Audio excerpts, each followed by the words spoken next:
وما خلقت الجن والإنس إلا ليعبدون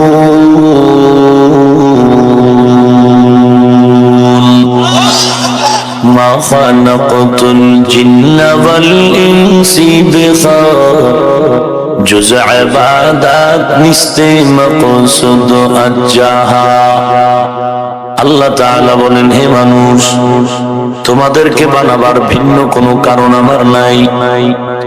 আমি আল্লাহ তোমাদেরকে বানাবার একমাত্র কারণ আমি আল্লাহর ইবাদত করবে। আমি আল্লাহ বলে আল্লাহর বরাত্ব প্রকাশ করবে মানুষ। মানুষের জবান দিয়ে আমি আল্লাহর প্রশংসা করবে। এই জন্য আমি আল্লাহ মায়ের গর্ভে তোমাকে নাপাক পানি দিয়া বানাই। 40 দিন করে করে ফেরেশতার মাধ্যমে তাকে রিপেয়ারিং করলাম। মেহনত করায় আমি আল্লাহ নাপাক পানিটারে আকৃতি পরিবর্তন করে একটা মানুষ রূপে ধারণ করালাম। মানুষ বানাবার পর আমি আল্লাহ যখন ভেতরে রূহ দান করলাম, তোমার শরীরের ভেতরে নড়াচড়া যখন শুরু হয়ে গেল, ক্ষুধার তৃষ্ণা আসলো, আমি আল্লাহ বান্দা তোমার নাভির সাথে, মায়ের নাভির সাথে তার লাগাই দিলাম।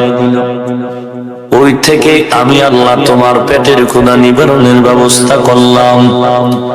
দুনিয়ার জমিনে গিয়ে যেই জবানটা দিয়ে তুমি মুখ দিয়ে খানা দাও, মায়ের গর্ভে আমি আল্লাহ নাপাক রক্ত দিয়ে তোমার জবানটারে নাপাক করি নাই।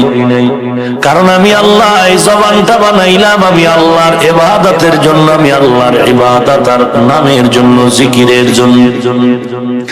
এই জবানটা দিয়ে যখন তুমি আমি আল্লাহর গুণগান গাইবে, তখন আমি আল্লাহ বড় খুশি হয়ে যাব।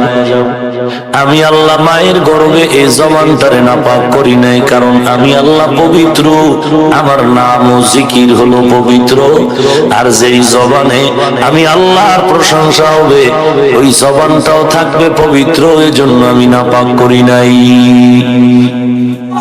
দুনিয়ার জমিনে যাওয়ার পর তোমরা যারা এই জবানটা দিয়ে আল্লাহর প্রশংসা করে, পবিত্রতা বর্ণনা করে পাক রাখবো, আমি আল্লাহ তাআলা তোমার সাথে ওয়াদা করলাম, এই জবানের প্রশংসা যাদের জবান দিয়ে আসবে, আমি আল্লাহ মুহাব্বতের নজরে ওই বান্দাগুলোকে জান্নাতের মেহমানখানায় পৌঁছায় দিব।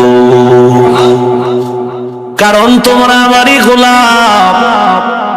আমি আল্লাহ তোমাদেরকে বড় আদর করে বানাইছি। বানাবার কারণে তোমাদের খানার দরকার, রিজিকও আমি ব্যবস্থা করেছি। তোমাদেরকে যদি দুনিয়ার কেউ বানাইতো, তারা তোমাদের রিজিকের ব্যবস্থা করত। দুনিয়ার লাইনে যারা কাজের লোক রাখে, কর্মচারী, মালিক তার বেতন দেয়, খানার আয়োজন করি। আমি আল্লাহ তোমাদের মালিক, তোমরা আমার গোলাম, তোমরা আমারই গোলাম। এজন্য আমি আল্লাহ তোমাদের রিজিকের ব্যবস্থা করেছি। চলার জন্য রাস্তার প্রয়োজন ব্যবস্থা করলাম, আলোর জন্য সূর্যের প্রয়োজন, আমি আলোর ব্যবস্থা করলাম। আমি আল্লাহ সব কিছু বানাইলাম গোলাম তোমার খেদমতের জন্য। আর তোমাদেরকে বানাবার একমাত্র কারণ আমি আল্লাহর ইবাদতের জন্য।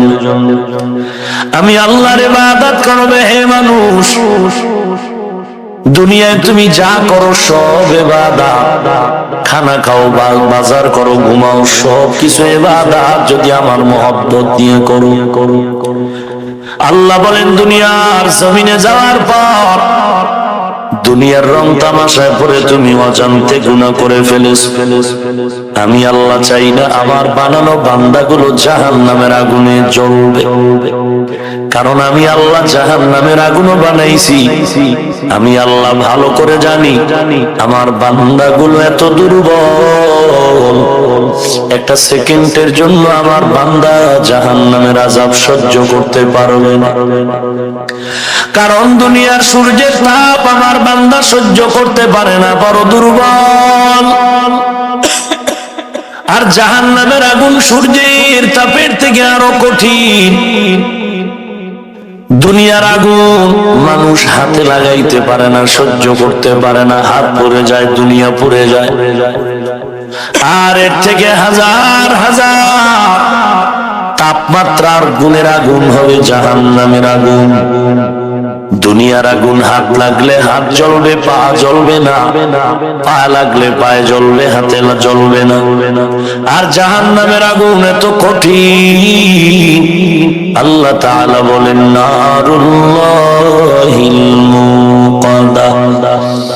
জাহান্নামের আগুন, জাহান্নামীর শরীরের যে কোনো জায়গায় লাগা মাত্র কলিজা ভুনা হয়ে যাবে।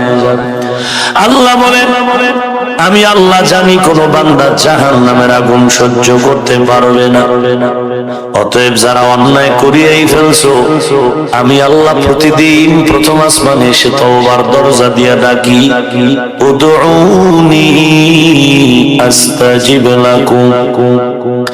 বান্দা তুমি আমার স্মরণ করো, আমাকে ডাকো, আমার কাছে যা চাও আমি আল্লাহ তোমার চাহিদা পূরণ করার জন্য তুমি ডাকার আগেই প্রথম আসমানে হাজির।